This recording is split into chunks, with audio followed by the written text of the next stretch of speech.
What is up, my frosty brethren? My name is Arctic. Today is Thursday, and that means it's Gears of War 4 discussion day. Today I wanted to talk about right hand advantage. I've talked about it previously in a couple videos, and one of the questions that we would talk about on Active Reload, and over the course of Gears of War, especially after I think maybe Gears 1 and playing Ghost Recon, right hand advantage seemed like an inherent flaw in the game. It was one of those things that I think over the course of time, people just kind of got used to it.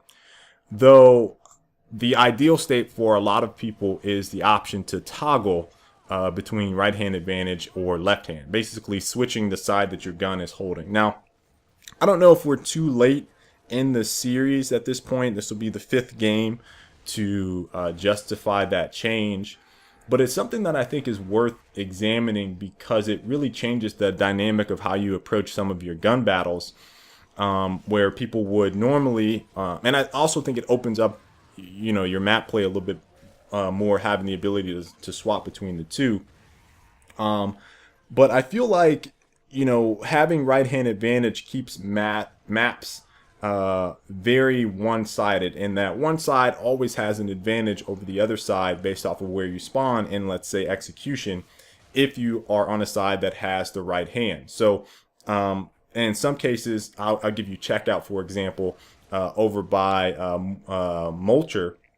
If you're on that corner and you spawn on one side, you might have to play an angle on the Mulcher in that area at the checkout counter, that is keeping you on the right side so your body isn't exposed when you're out trying to shoot. And that's what happens when you are not utilizing right hand advantage. Essentially, if you're on the side that is not supporting the right hand, then when you move out to shoot at your opponent, you're exposing your body. Meanwhile, they can have their shotgun out on a corner because they have right hand advantage and shoot you as you expose yourself and move wider so that you can actually get an angle on them.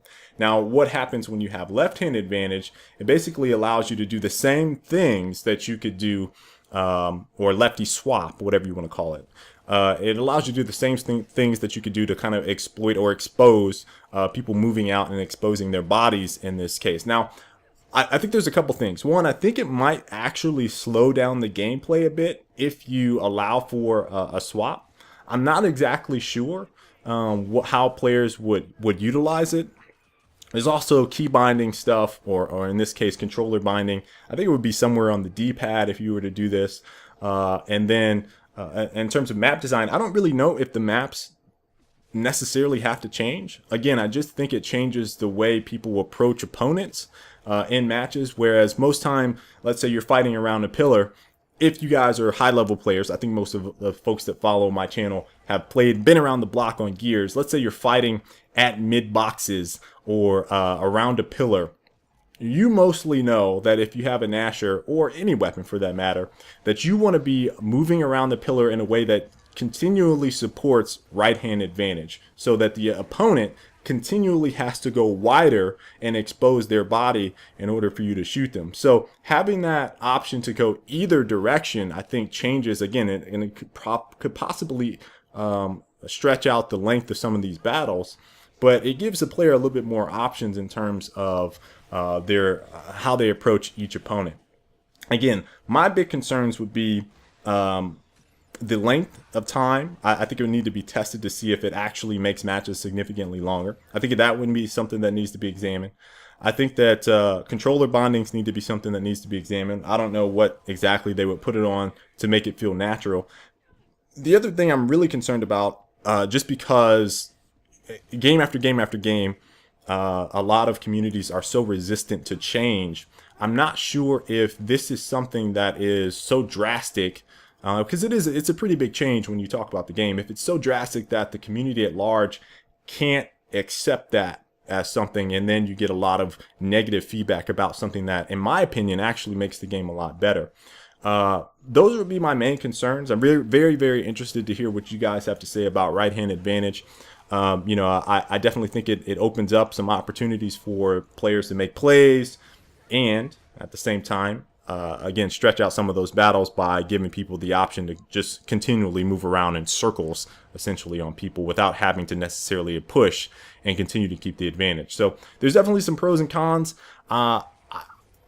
Currently, I think that the pros outweigh the cons, but I definitely want to hear what you guys have to say. Really interested to know what Black Tusk's take on this is. I don't know if it's been discussed. I'm sure Fallout probably have some opinions about it himself, and he's probably sharing those with some of the designers there. But looking forward to you guys' comments and reading through them.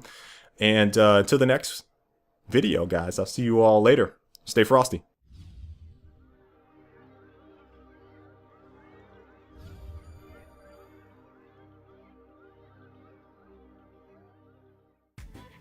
Now, if you've enjoyed the video, made it this far, leave a like if you've not already. It really helps me out, and I really appreciate your support. Subscribe if you've not already so you guys can check my next video. And if you've missed anything, especially this video right here, go check it out. Just click, click, click, click.